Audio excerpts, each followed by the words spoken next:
Welcome back to Contacts. We are joined today by Moe Melhart, CSUMB head women's volleyball coach. Thank you for being here today. Really excited, looking forward to chatting. Absolutely, fired up. So, Coach, if you don't mind taking us through your background as a coach and how you ended up sitting where you are, doing what you are doing, and the twists and turns along the path. Yeah, how much time you got? As long as you would like. Yeah, so I come from a background of some educators and coaches, and kind of grew up around that environment, but never wanted to go that path or that route. I didn't really know what I wanted to do, but out of high school, I was a 3-sport athlete. My parents had like a few rules in my house, and I'm the oldest of 3 girls.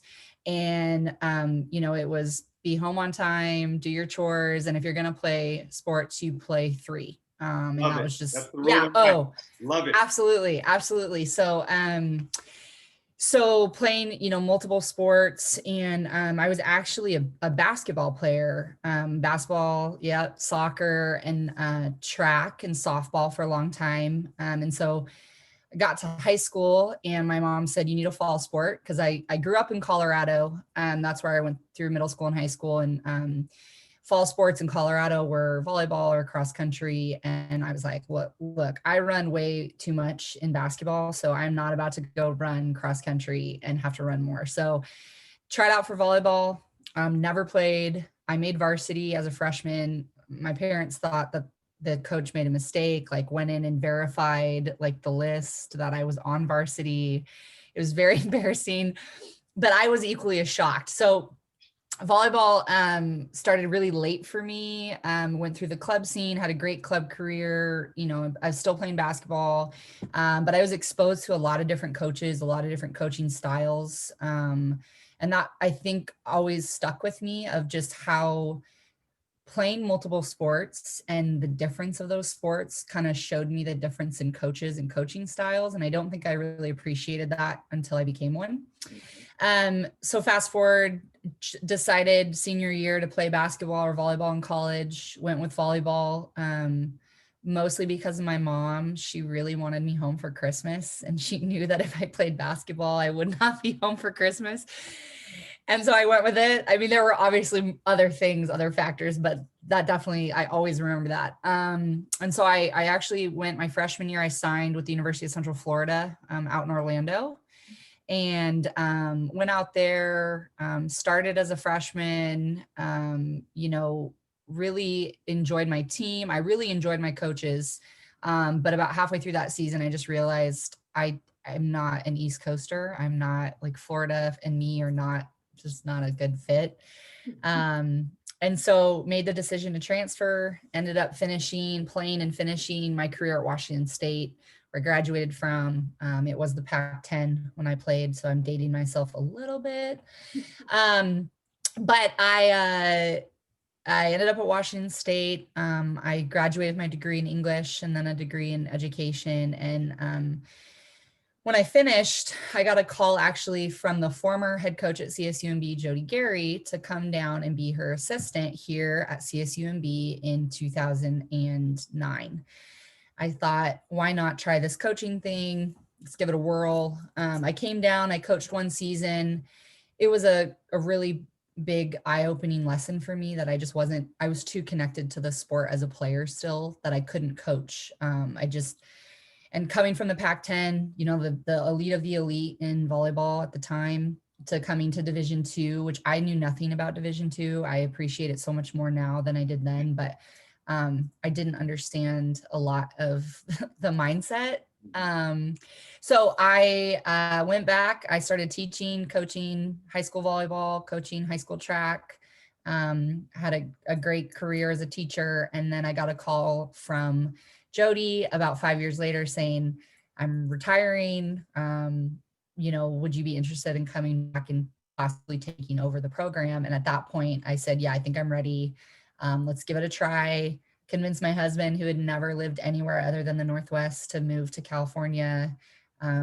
We did it, and here I am 6 years later. So that's my path. I've coached club in and out, various boys, girls, you name it. But here I am going on what would have been my 6th season pre-COVID right now.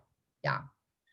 Fantastic. And so much humor in that in regard Yeah. to some of the approaches, right? Well, mom wants you home at Christmas, so let me steer into volleyball a little bit, as tongue in cheek as that is. I think often people find their way to things that they weren't necessarily planning for, and it sounds like that has been part of your path. So with that in mind, when you came down and helped Coach Gary and then went back and coached at the high school and taught, and then came back to assume the reins of the program here, what did you realize very quickly that you still needed to figure out? Oh, well, I'm constantly doing that. I think as a young coach, I took over at 28. Yeah, 28 was I was a head coach at 28 of a Division 2, school and a really successful conference. I had to separate and I still do have to separate myself as a player, and myself as a coach. And so that is always a challenge for me, but I've definitely grown a lot in that. I think when you take over a program, and I've my own experience doing this and then watching some others, you have to really work hard to meet kids where they are. And I think that's something that I've watched a lot of coaches really struggle with, because you want to come in and be successful and implement your culture and your plays and whatever it is, you want to take ownership of your program. But what I think often we forget is that just because these kids in your program weren't necessarily recruited by you, or your style or fit you, they still came to your institution for a reason, and you owe it to them to meet them where they are, and challenge them to rise up to what you're asking them to do. And if they don't want to, then that's okay, but you have to give them that opportunity. So I think that was one of the things that that I really, really wanted to be good at when I first took over, was meeting kids where they were, even if they weren't kids that I recruited. Was kind of like one of the biggest things that I had to work on so young. Interesting in the way you explain that, especially regards to separating the player coach. I'm going to use the word relationship, but I feel like you're speaking also to the mindset of being a player versus being a coach. Can you elaborate on that a little bit more? Yeah, well, I think it's important to understand the type of player that I was, which goes back to being that 3-sport athlete. And I was always great, or I was always good at a lot of things, but I never felt I was great at one thing. So to compensate for that, I always had to outwork everybody. I always had to do extra reps. I had to stay after, I had to go early. I was a grinder. I was always the strongest one in the weight room, and typically the fastest one in the gym, because I was like, okay, I don't have this natural ability that these girls who've been playing volleyball since they were 10, like I don't have that. And so as a player, my mindset has always been, I'm going to outwork you, I'm going to outgrind you, and I'm going to get what I want, because that's my mindset as a player. So when I took over and I realized, okay, so not everyone has that same work ethic mindset. And that is still, to this day, 12 years into coaching, that is still something I struggle with, and still something I talk about with my team, is if I'm pushing on you and you don't understand, it's probably because my mindset as a player is, if you want something, you got to outwork people for it.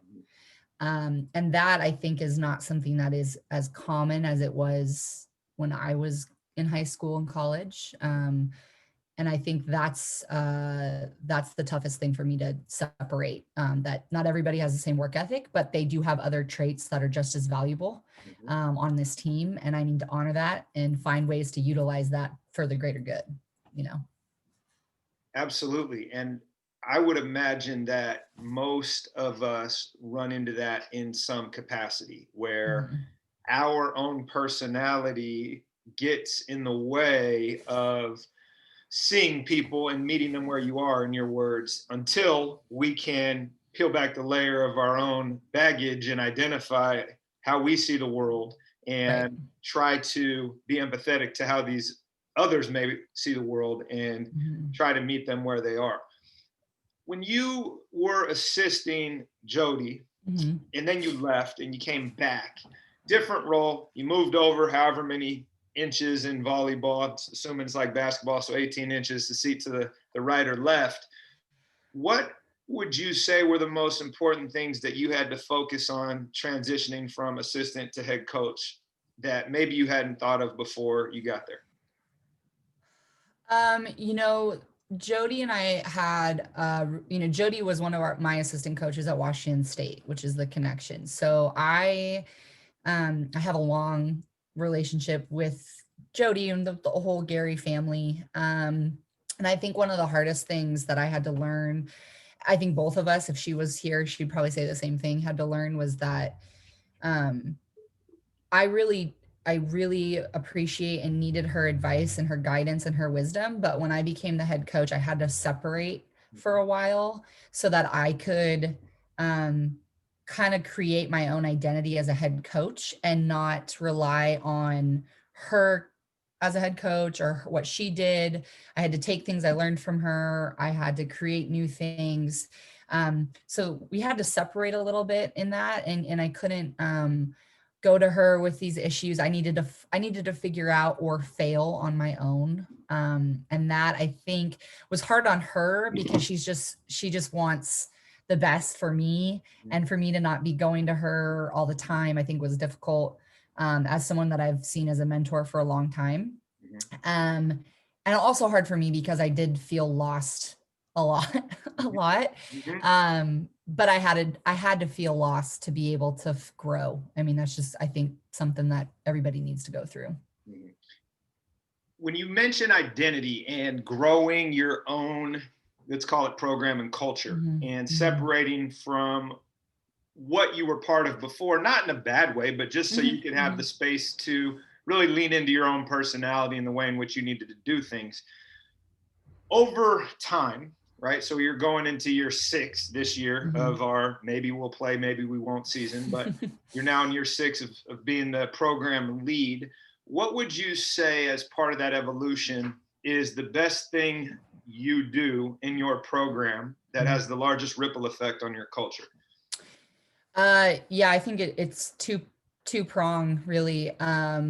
My entire life philosophy, just in everything I do, is leave it better than you find it. Mm-hmm. I think if anyone ever had to describe me, and my work ethic, is probably use that phrase. And I really believe that. And that truly is why a lot of why I'm still here, is because I don't believe that it's gotten better in certain ways, and we've grown and we're more competitive, and we're regionally ranked, all these physical things, which is great. But um, I don't feel like it's at the level yet where I could leave it and say I left it better than I found it. I think that's still a work in progress. So my players really buy into that. I think the legacy piece of my program is that belief.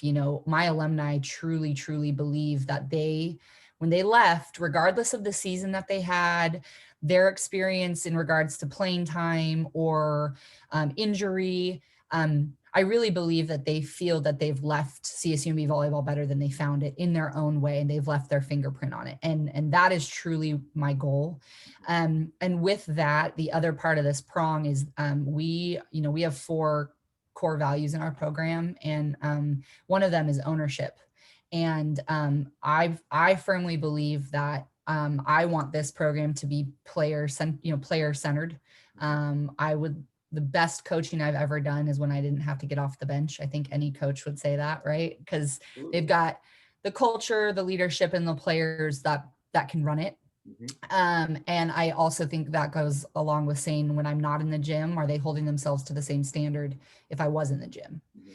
And so a lot of that is ownership. I was laughing with a couple of my players because I can kind of officially say I'm no longer their generation. Like, now. Mhm. I couldn't when I started. I think that this generation, not all of it, but I think what I've noticed is that taking ownership for their mistakes, taking ownership and pride in what they're doing is not something that they learn as quickly as I would hope them to learn. So it takes a couple years when they get into the program for them to understand that word. But once they do, it's like they just blossom. And it's just the coolest thing to watch them figure out what ownership means to them and to the program. And I think those are the two things that really set this program apart from a lot of others. Got it. Is there anything that you could offer other coaches that, let's say, is more tangible? And I don't mean strategy. I don't mean X's and O's. I'm thinking more along the lines of culture pieces that are things maybe you've stolen from others or you've just always done because you experienced it, that are a little bit more reachable for people that are going to take a long time to develop ownership of their program and core values and things like that. I think the first thing is having core values, and that looks different for every program. But having those, 3 or 4 things that this is what our program stands for. And let me show you how, what those look like. Right. So for us, it's gratitude, ownership, passion, and work. And, I think all of our kids are able to pinpoint what that physically looks like for them, those 4 core values. I think a couple things that we did early on that I definitely stole because that's just the way of the world. I forget, I actually think I got this from a women's soccer coach who did a book club for each of the grades within their program. And we did this, which was really powerful. I think we had 2 years. This would have been the third. It's just been a little difficult with everything going on. Where each class has a book that they're reading together. Myself, my assistants would join in with them. We'd talk once a week. Sometimes it'd be on campus with the freshmen in Starbucks, after a morning practice. And we would choose books that we really felt were tailored to what that class just in life is going through. So the freshmen always read a book by, I think it's by John Maxwell, called Training Day. And it's a story, and it's really about someone who, is kind of at the pinnacle of their career, gets injured and is no longer there, which a lot of freshmen feel like when they get to college for the first time, like riding high and then not so much. So that book club was really cool. And then I think one of the cool things we did for 2 years in a row was we passed the books down to each class. So each class was getting a book from a class above them with those notes and their thoughts in it. And when our freshmen became sophomores, they would mail those books to our incoming freshmen before they got here. So that, I think, is a cool way to show some ownership of, first of all, reading when you're in college. Just let's call it what it is. So that's one way. The other thing that we do in our program is called Iron Buddies. So originally it's a biblical reference. Iron sharpens iron. That is something that I learned in college with my teammates, is I'm never going to be as good, if I'm getting better, you're getting better with me type of mindset. And so each spring, either my coaching staff or some of our captains will basically sit down with all the names of our athletes, and we'll pair them up for their Iron Buddy for the spring and summer, which is accountability. They never come into the gym without their Iron Buddy in the morning for practice. The first 10 minutes of every day, they're sitting with their Iron Buddy, stretching, sometimes talking, sometimes trying to wake up because it's 5:45 in the morning. So that the Iron Buddy piece is another tangible ownership part of our program. Sometimes those Iron Buddy groups thrive and they're an awesome fit. Sometimes we pair them because maybe they need to be better together. They don't have to be best friends, but they need to have a deeper connection. And sometimes we're just like, let's see what happens. We're going to just go for it. So those are kind of those main a couple things that have really worked for us, that we still do to this day. Love it. Love Mhm. it. Those are great opportunities for people to think about how to create situations like that, or they can just steal those ideas. You Yeah. mentioned that the book club idea came from a soccer coach, which is a perfect Mhm. segue into what I want to know next, which in your case, I wouldn't say it's unique, but it actually speaks to your experience as a three-sport athlete. I'm always curious about how willing or just opportunistic people happen to be in learning by watching others. And often that means, Mhm. yeah, I pour into a lot of basketball film, or in your case, a Mhm. lot of volleyball. I go watch, my colleagues' practices so I can learn about volleyball, or the local beach club. But I think often we miss the opportunity to see other disciplines. Mhm. And so I always ask this question, like, what have you learned by watching others? And it can be volleyball, that's fine, but also other, people in your department that are coaching different sports. Heck, you grew up playing, you mentioned five just in our initial conversation, but what have you been able to steal and practice as a professional based on seeing how others do it? Oh my gosh, I love this question. I actually really don't enjoy going and watching volleyball. Like I don't enjoy it. I'll watch it on TV, but I don't coach club. I don't enjoy club anymore. It was, so I am, if there's an opportunity for me to watch basketball, I sit in on men's and women's basketball practices often, even if it's just to watch the dynamic.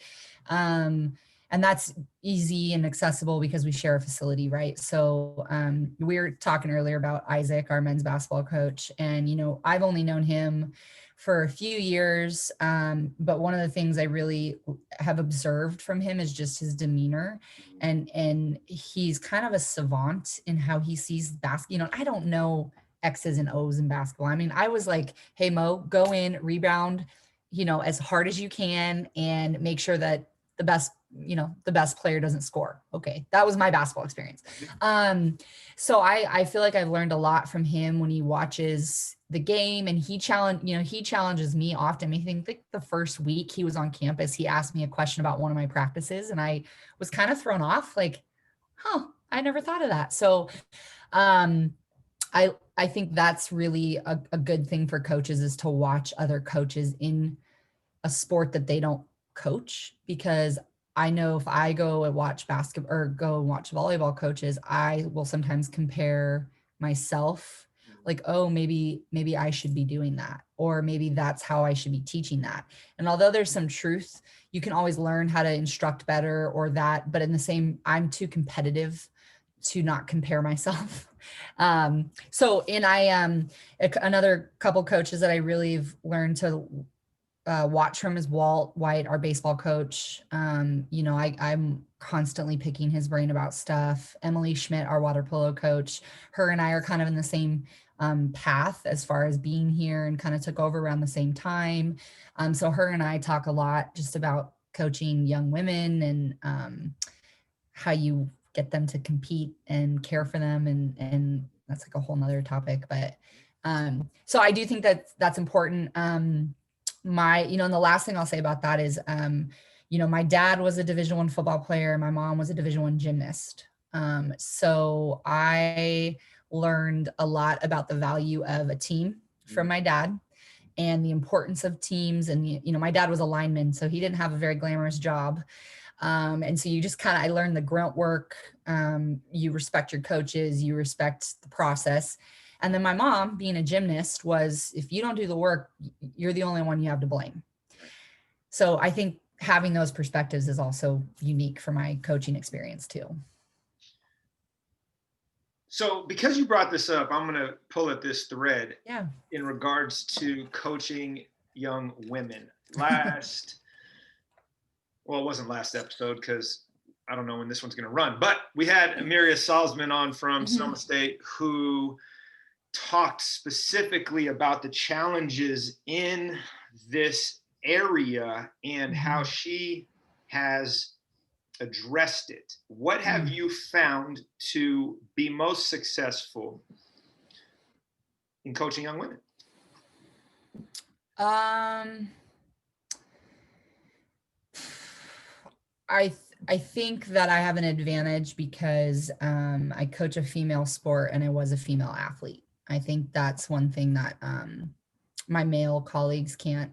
They're never going to be able to connect with. And I think it'd be a disservice to my athletes to not use my own experience in that way. So I think that's the first thing. But honestly, listening. I really can't stress that. And that is not gender specific. I don't believe that. I think that female athletes, when they feel heard, they feel more connected and therefore they feel more confident. And I think that that's really where a lot of successful female teams, that's where it happens, is those kind of that following that path. If they feel connected to what they're doing because they know someone heard them, they're going to be confident to carry out and to be competitive and to not fear making mistakes. And, I think that's just a really important part of coaching women. And I also was raised by a female athlete. Again, I guess I never really realized. I grew up thinking that's how everybody's family was. Like, you don't have a balance beam in your living room? Like, what? I did for a little bit. Okay, so great. So I think that's, and my mom was always really great to listen to me, but also very quick to say, I hear you, but let me give you some reality. And I think that's kind of what I really try to do with all my athletes. Great. And what would you say as you continue to try to outwork people, you continue to work to move the needle in your own development, watching your colleagues, sharing ideas, figuring out how you can personally, let's say, get better. How has your approach changed throughout your career? I've had to really work harder at the X's and O's part of coaching. Because I am a natural athlete and a natural workhorse. No one can ever question my work ethic. I mean, I think that I kind of stand by that. Always have. I hope that I always will. But the X's and O's part, especially because I was late to the game, I missed a lot of that development part. And so I've had to watch a lot of film, more than I probably ever did as a player, which I think is probably true of any coach. But I've had to watch a lot of film. I've had to lean on a lot of my players, which has been really eye-opening for me. I just graduated a 4-year starter, Sam Brennan. She was my first recruit, a first 4-year recruit that I had. Came from a very accomplished club in Southern California. She just has this really, really great volleyball IQ. And as our relationship got better and she began to trust me and I began to trust her, I really stopped kind of trying to coach her out there and let her do what I trusted her to do. And that helped our whole team. I would just say something like, Bren, what do you think we should do on that blocking scheme? Like, what are you seeing out there? Because I'm not out there. Like, I can kind of tell you what I think we should do based on what I watched on film, but you're in it. And she'd be like, no, I disagree. I think we should do this. And to have the humility as a coach and a competitor to say, that's not what I want, but I trust you. That has changed a lot for me. And right now we have such a young team that I had to take a step back from that this past year. We brought in 8 freshmen last year and I couldn't do that with 18-year-olds yet. So I think that's part of it is working on the areas I know I'm not great at, get better at those areas, and then trust the kids that you recruit, and trust the kids and their knowledge of the game. And they have to prove it. They have to prove that to you a little bit. But once they do, I think that's been a really huge asset to our program as well. So how do you, as a coach who has core values that emphasize ownership and models that with your veteran players, in Sam's case, who, I was blessed to have coached for us. That's right. And, know exactly what you're talking about in regards to her IQ for the game and ability to Yeah. translate that. But when you're talking about, okay, she's a senior, longtime athlete, I'm going to give up the reins here a little bit. And at the same time, with my 18-year-olds, I can't do that yet. How do you find the balance, and how do you work your way towards giving the same type of ownership to those young athletes when you said earlier and you preach, hey, a player-led team is going to be more successful than a coach-led team every time?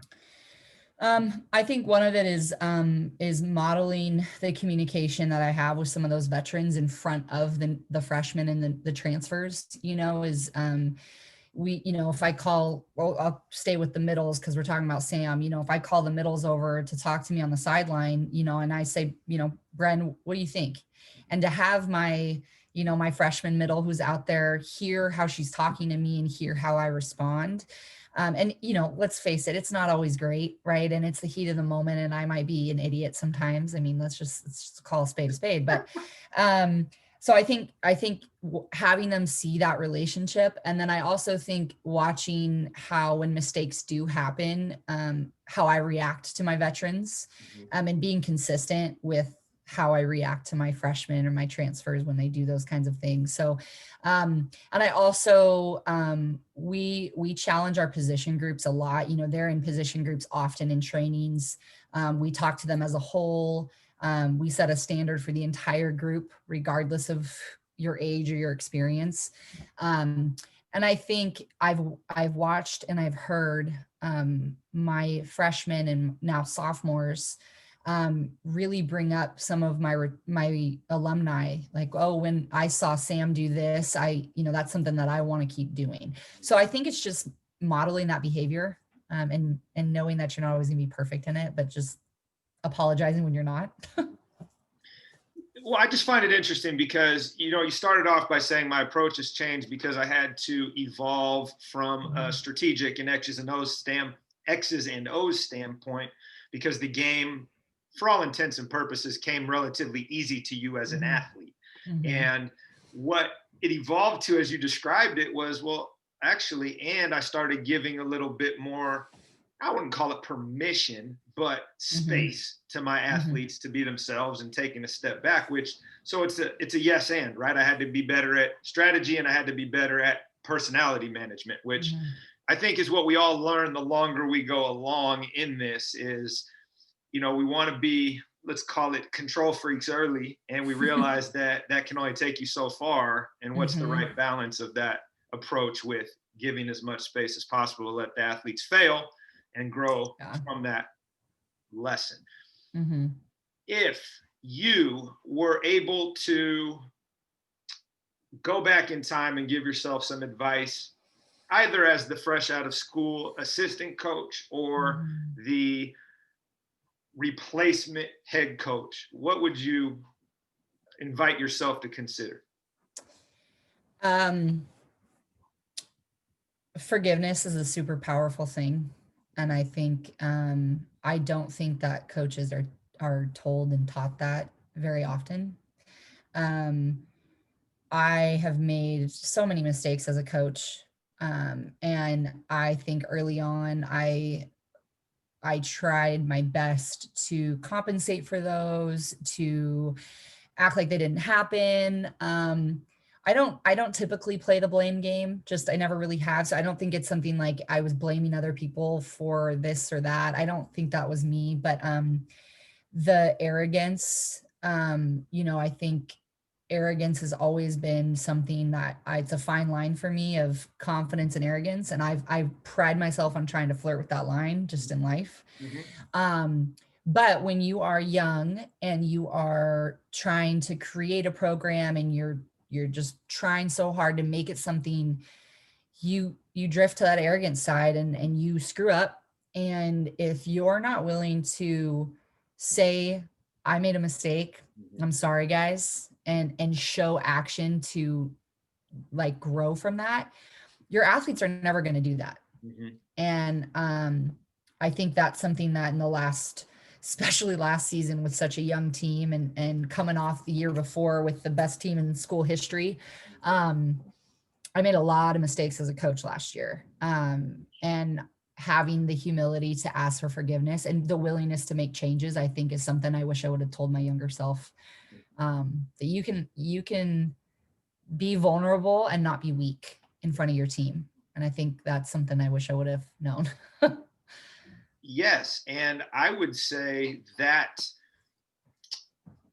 modeling not just teaches them how to be accountable, but it humanizes you to your athletes, right? Oh no, coach isn't perfect. We can make mistakes. And she just modeled not only how to be accountable when things don't go the way that hopefully she wanted, but there's always reconciliation and an opportunity for that. So I didn't know that you're going from best season in school history to reset button. Yeah. And you said I made a lot of mistakes. Share one with us and how you were able to learn from said mistake. Oh man. So that you can help the athletes and yourself grow moving forward. Let's see, how do I say this in the most eloquent way? So, in 2018, we had a team of 6 seniors. Almost every single one, I think all but one, Erica Chapa, who was a transfer, all the rest of them had been with me from the very beginning. I mean, when we were at ground zero, where are we going? This group of seniors was with me. So we started that year with just incredible leadership to the point where I didn't even really have to say anything because it was going to happen. My seniors knew, they modeled the behavior they wanted on the court for everybody. We had captains, but it transcended more beyond that because our whole senior class really everybody bought into what we were doing. They understood our core values. They understood being all in. We start the year and, Dane, my assistant, and I are like, are we really winning this much? Like, what is going on? So, we have this great year, regionally ranked. We win the North division. We've got kids up for National Players of the Week. We got all this stuff going on. It's been a great year. We missed the NCAA tournament by basically, it came down to a decision by the committee and we missed it by half a point. So gut-wrenching. 6 seniors graduate. We bring in an entire class of freshmen, 8 freshmen, but in my mind, I'm really confident in my freshmen. We've been recruiting them for a while. I'm really confident in my freshmen. I'm very confident in the kids we still have on the team. So we start 2019 and here's the answer to your question.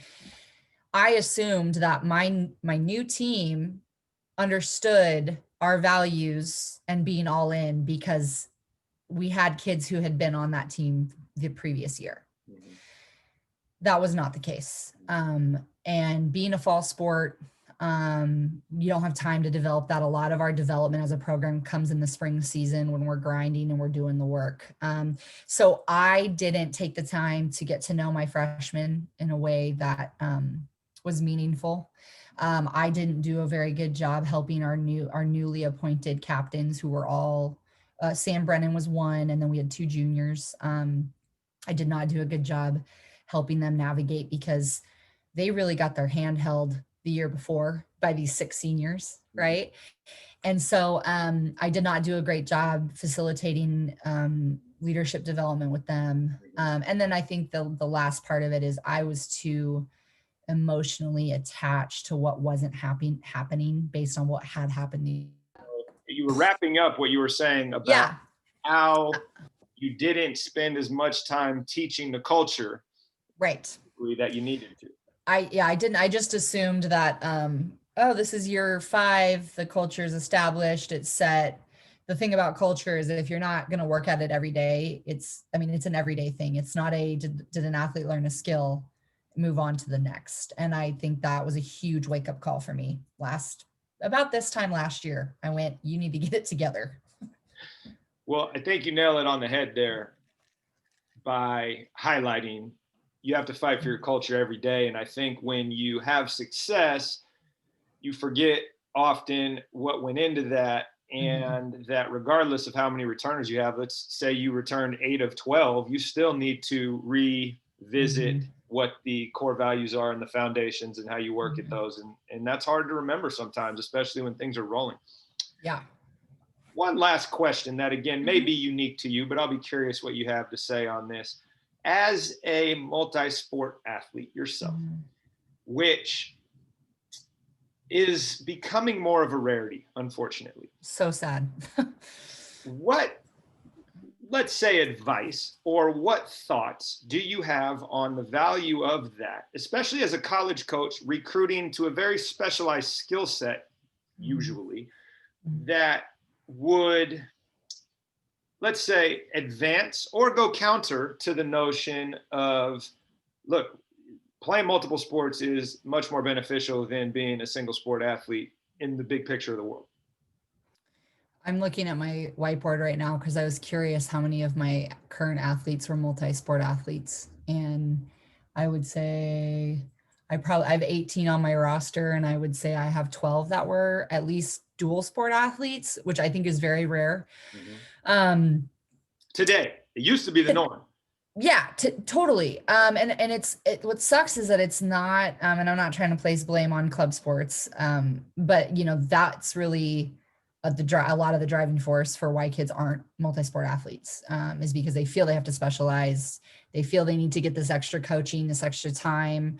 One of the first questions I ask recruits is, do you play multiple sports? Because here's what being a multi-sport athlete taught me.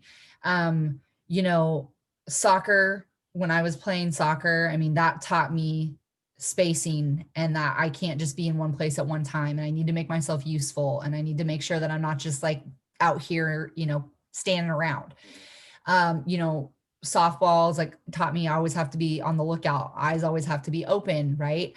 Basketball was like you play to the whistle and you don't stop, you play to the whistle. And so those things I brought into volleyball, which I think is why I got to play in the Pac-10, is because I had these other things.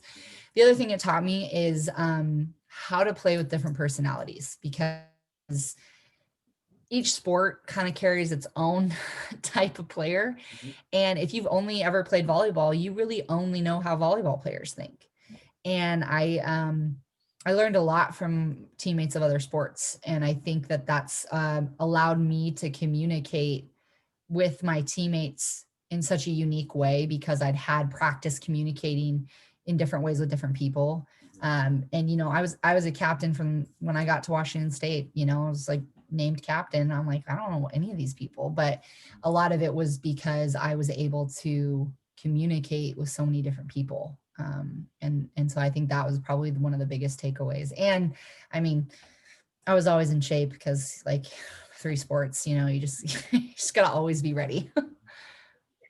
Yeah, I love your description. And even saying, I don't want to place the blame at the feet of the clubs, I agree. It's not necessarily a club problem, but it's a greater societal issue in the rat race of looking to the right and left of you and thinking that's the path, when in my experience, and this is a small sample size, because I have the same rule at home that you do, is my kids are going to play 3 sports and they're going to go on the wilderness trip. And outside of that, I don't really care what they do, but it's, and correct me if I'm wrong on this, as someone that recruits these athletes, those that specialize, if we put them all in a bucket with the intention that it's my only path to success, the percentage of that being true is probably very small relative to those that are innately good athletes and can move between different things, are always going to jump to the front of the line anyway, because they can pick things up quicker.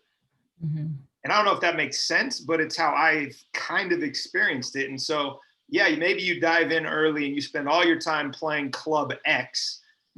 You're still, for the most part, out of 100 individuals, 97 of them are still going to be fringe players in X sport, because the kid that can transition and is a freak athlete across any of these is, if they want to pick up a volleyball, great, they're going to be really good at it. Mm-hmm. Well, yeah. And I think you kind of touched on it a little bit indirectly, but I also think one of the things that I've noticed a lot with most often with multi-sport athletes is they handle pressure a lot better. And I think one of the reasons is because they're not, this is your only sport, this is your only opportunity, this is your only path to college, right? I think that, and that's not always the case. Sam Brennan handles pressure like a champ, and she was a volleyball only player, right? But I think one of the reasons that I never felt overwhelmed when I played was because I'd had all of this, like, oh, well, if this doesn't work, you find another way to do it, versus no, this is it. This is all I have. And I think with kind of the mental health of a lot of student athletes right now, I think some of it is tied to putting all your eggs in one basket. And when that basket is not doing what you need it to do, you haven't learned how to cope and how to react and how to pivot, because you've only been doing this one thing. Yeah. And I don't want to demonize the situation. And I want to make sure that that's clear. And I don't think you do either. I think what you said there is when you're doing multiple endeavors, and let's say it's theater, like who cares? Yeah, doing something else. The feedback loop is different, right? So in volleyball, there's a very specific feedback loop that comes in play. In football, right? You huddle every time, right? And basketball, like you said, you play to the whistle, you turn it over, you got to go the other way, right. And there's no let's boohoo and think about it. So I loved your description of what you learned in each of those sports.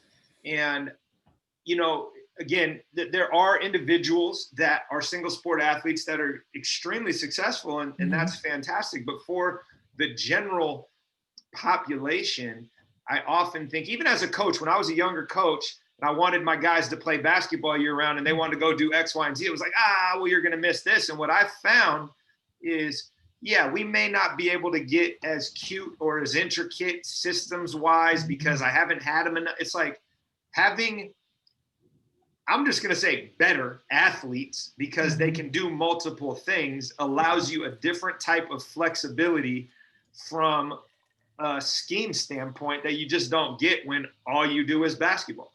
Right. And I agree. Like, I played club. I played for some really big clubs, club volleyball and club basketball, AAU basketball, the whole thing. I mean, I bless my parents for many reasons, but I think it's more just having adults, whether it's parents or coaches or siblings, that say it's okay to be multidimensional. Yeah. And I think that is the difference, right? If a kid has someone in their life, like you said, who said, hey, play football and also go out for the spring play.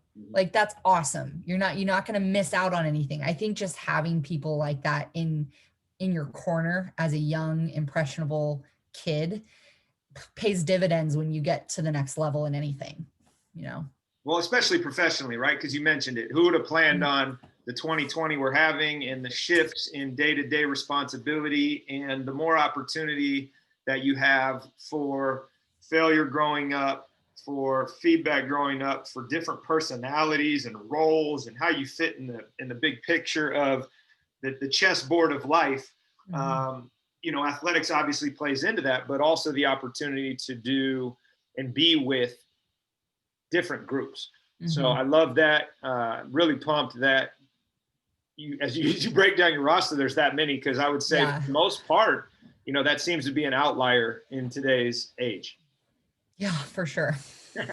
All right, Coach. Well, this has been fun. Appreciate having you here.